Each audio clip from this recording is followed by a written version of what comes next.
Blessed and happy Thursday to all of you, my dear friends, my dear brothers and sisters, my dear good people of God, faithful followers of the Daily Gospel Reflection with Father Jack, my dear kababayans. Today is September 24, 2025, and today is Thursday within the 25th week in Ordinary Time, Year C. Today's Gospel is from the beautiful and the wonderful account of the Gospel of Luke, chapter 9, verses 7 to 9. In today's Gospel, we see Herod perplexed and uneasy because of the reports about Jesus. People are saying that John the Baptist has arisen, Elijah has appeared, or a prophet has come to life. Herod's reaction reveals a mix of fear, curiosity, and insecurity. He knows something extraordinary is happening, yet he does not understand the true identity and mission of Jesus. And theologically speaking, today's gospel reminds us that God's work often provokes different response. Some respond with faith, some respond with awe, and others respond with obedience, and others, like Herod, respond with fear, with doubt, and anxiety. God's presence challenges worldly authority and human preconceptions.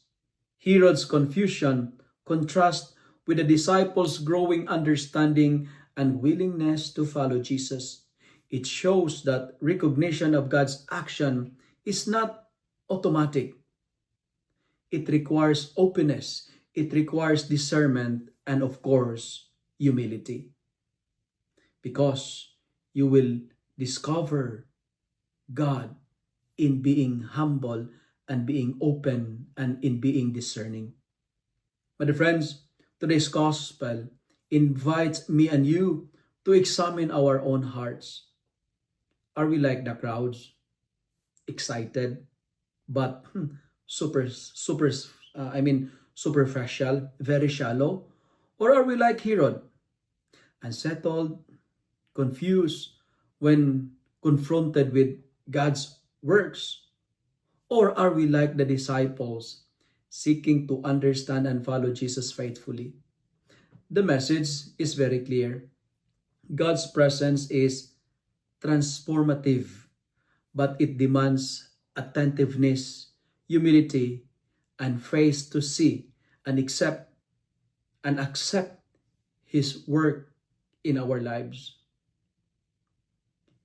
If we discover God, if we encounter Him, He will transform us.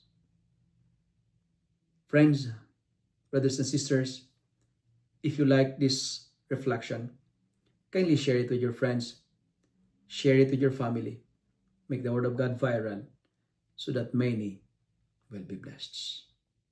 Amen.